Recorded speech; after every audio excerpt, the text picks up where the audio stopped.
તો વાત હવે સુરતની, જ્યાં સુરતના ભીમરાડ શિવ રેઝિડેન્સીની પાર્કિંગની દિવાલ ધરાશાયી થઈ છે। બાજુમાં કન્સ્ટ્રક્શન ચાલતું હોવાથી આ દિવાલ પડી હોવાનું પ્રાથમિક અનુમાન સામે આવ્યું છે। ખોદાણની કામગીરી દરમિયાન દિવાલ ધરાશાયી થયાનું પણ અનુમાન છે। મહત્વનું છે કે દિવાલ ધરાશાયી થતાં રાતોરાત બે બિલ્ડિંગ ખાલી કરાવવામાં આવી છે। બંને બિલ્ડિંગના 8 ફ્લેટ ખાલી કરી દેવામાં આવ્યા છે। કુલ 400 જેટલા લોકોનું રેસ્ક્યુ કરવામાં આવ્યું છે। તમામ લોકોનું સ્થળાંતર કરવામાં આવ્યું છે। બીજી તરફ ફાયર વિભાગે સલામતીના ભાગરૂપે આ બિલ્ડિંગ્સ ખાલી કરાવી છે। જો કે રહીશોમાં ભારે આક્રોશનો પણ માહોલ જોવા મળ્યો છે। બનાવ બનતાની સાથે જ પાલિકાની ટીમ પણ ઘટના સ્થળે આવી પહોંચી છે। વધુ માહિતી સાથે એસોસિએટ એડિટર દેવેન ચિત્તે આપણી સાથે લાઈવ જોડાયા છે। દેવેન, શું સમગ્ર આ ઘટના બની હતી અને ત્યારબાદ અત્યારે કેવા પ્રકારની કામગીરી કરવામાં આવી છે?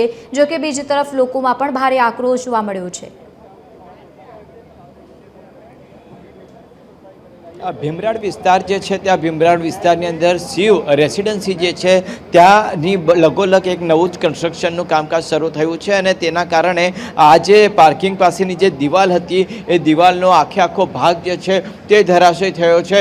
આ જે પાર્કિંગ તમે જોઈ શકો છો, આ પાર્કિંગનો એક આખો ભાગ જે છે દિવાલનો તે ધસી પડ્યો છે અને તેના કારણે અહીંના જે રેસિડેન્સ લોકો છે તેની અંદર ખૂબ જ મોટા પ્રમાણની અંદર અત્યારે જે રોષ છે તે જોવા મળી રહ્યો છે। કારણ કે આ જે દિવાલ છે તેને લગોલગ જ જે બાંધકામ છે તે બાંધકામ સાઈડ અત્યારે એક બિલ્ડર દ્વારા શરૂ કરવામાં આવી હતી અને તેના દ્વારા જે આ બેઝમેન્ટનું આખું જે ખોદાણ કરવામાં આવ્યું છે તેને કારણે આ બાજુની જે બિલ્ડિંગ છે શિવ રેસિડેન્સી તેના નજીકનો આ એક પ્રકારે કહીએ કે જમીનનો ભાગ જે છે તે આખો ધરાશય થયો છે। કોર્પોરેશનના અધિકારી જે છે તેઓ પણ અત્યારે અહીં આવી ગયા છે અને તેઓ પણ સમગ્ર સ્થિતિ ઉપર નજર રાખી શક્યા છે। પરંતુ તે પહેલાં આપણે સ્થાનિક લોકો સાથે વાત કરીએ, એમનું શું કહેવું છે અને કયા પ્રકારે આખી ઘટના બની છે તે અત્યારે અહીં છે। किस तरह से पूरी ये घटना बनी हुई है और क्या आपकी मांग क्या है अभी? हमें फुल सिक्योरिटी चाहिए। जो भी हमारा नुकसान हो उसकी भरपाई सामने वाला बिल्डर करे और जो भी है लीगली काम करे।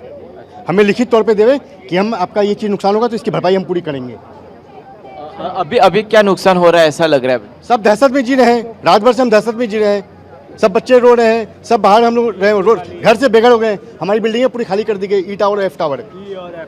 यहाँ कितने रेसिडेंशियल फ्लैट और कितनी बिल्डिंग खाली करवाई गई? 400 फैमिली रहते हैं, 400 फ्लैट्स हैं, लगभग 1500 से 2000 लोग रहते हैं इधर में। ठीक है, रात में जो हादसा हुआ, नुकसान आपके सामने नजर आ रहा है। जिस ढंग से ये धंसा था और जिस ढंग से आवाज़ आई थी, लोगों के मन में इतना भय हुआ कि सभी लोग तुरंत नीचे आ गए। लगा कि बिल्डिंग गई, अपनी बिल्डिंग मतलब ट्रेमल करने लगी थी, ये पोजीशन थी।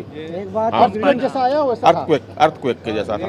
तो अभी के समय में क्या है कि ये बिल्डर को पहले भी आगाह किया गया था कि इससे जब वो कर रहा था काम कि इधर से धंस रहा है, नुकसान हो रहा है इधर, उन्होंने ध्यान नहीं दिया, हल्के में ले लिया मामले को और धीरे धीरे होते नक्शा कैसे पास हुआ इतना बगैर गैप छोड़े हुए? सबसे बड़ी बात तो नक्शा पास नहीं होना चाहिए था।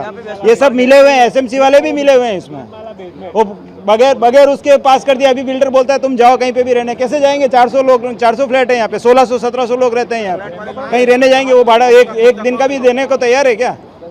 बीजा पण એટલે સ્થાનિક લોકો છે, आपका क्या कहना है इस पूरे मामले? मतलब ये जो भी है ना, मुझे ऐसा लगता है कि ये सब ऐसे बोल रहे हैं कि अर्थक्वेक जैसा हुआ, लेकिन ये अर्थक्वेक नहीं है, ये नेचर कॉल नहीं है, मैन मेड अर्थक्वेक जैसा मुझे लग रहा है। कि जैसे ये बिल्डर है, पेटीपेक बिल्डर है, जैसे बोल रहे हैं कि ये बिल्डर का फर्स्ट बिल्डिंग है, तो उनको जो है परमिशन दी है या फिर उसका एक्सपीरियंस क्या है, उस बेस पे इन्होंने बनाई। और ये मिनिमम मेरे हिसाब से 40 फुट अंदर उन्होंने खोदा है, 40 फुट से भी ज़्यादा उन्होंने ये खोदा हुआ है। तो अभी ये है कि इतनी परमिशन मिली कैसे उनको?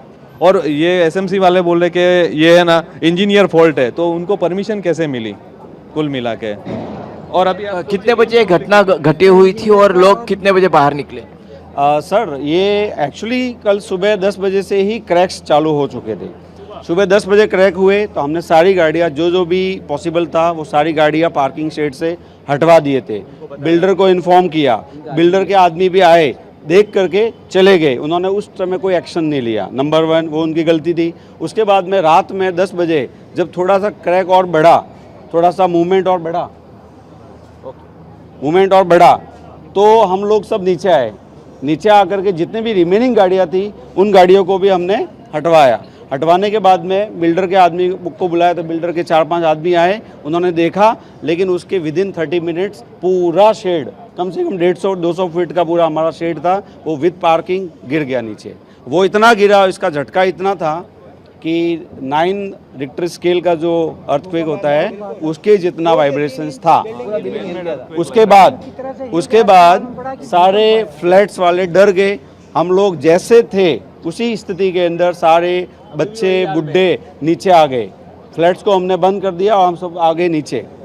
नीचे आने के बाद हम लोग रात से नीचे ही है और अभी हमें તો અત્યારે આપણી સાથે જે એસએમસીના અધિકારી છે એમની પાસેથી પણ જાણવાનો પ્રયાસ કર્યા. સાહેબ, અત્યારે કયા પ્રકારની સ્થિતિ છે? કયા પ્રકારની સ્થિતિ છે અત્યારે? સ્થિતિ અત્યારે નિયંત્રણમાં છે, પણ સાવચેતીના ભાગરૂપે આપણે બધા પગલાં લઈ રહ્યા છીએ. તમારા રેસિડેન્શિયલ વિસ્તારની એકદમ લગોલગ બિલ્ડિંગ બની રહી છે, તો જે બિલ્ડિંગની સાઈડમાં જે ખોદાણ થયું છે એના કારણે આ ઘટના બની? ખોદાણના કારણે ઘટના નથી બની, પણ જે ડી વોલ હોય છે, સ્ટ્રક્ચરલ એલિમેન્ટ છે, એમાં કંઈક ફેલ્યુઅર થયું છે, ડી વોલ પડી ગઈ છે, એના કારણે આ ઘટના બની છે. તો આમાં આપણે આગામી એક્શન શું લઈ શકીશું? એક્શનમાં તો આપણે અત્યારે જે કંઈ જવાબદાર છે, ડેવલપર છે, આર્કિટેક્ટ છે, એ લોકોના લાયસન્સ તો સસ્પેન્ડ કર્યા છે અત્યારે, અને આગળ સાવચેતીના પગલાં લઈ રહ્યા છીએ આપણે. તો અત્યારે જે પણ બિલ્ડર્સ છે તેમના અત્યારે લાયસન્સને લઈને પણ અત્યારે કાર્યવાહી જે છે તે કરવામાં આવી રહી છે, પરંતુ જે પ્રકારે આ આખી વોલ પડી છે તેના કારણે આસપાસના રહીશો છે એની અંદર ખૂબ જ ડરનો માહોલ જોવા મળી રહ્યો છે. બિલકુલ દેવેના આભાર સમગ્ર માહિતી સાથે જોડાવા બદલ. તો ઘટનાને લઈને લોકોમાં ભારે આક્રોશ છે ને ક્યાંક ને ક્યાંક પાલિકાની બેદરકારી અને બિલ્ડર્સ પર ગંભીર બેદરકારીના આક્ષેપ પણ સ્થાનિક લોકો કરી રહ્યા છે.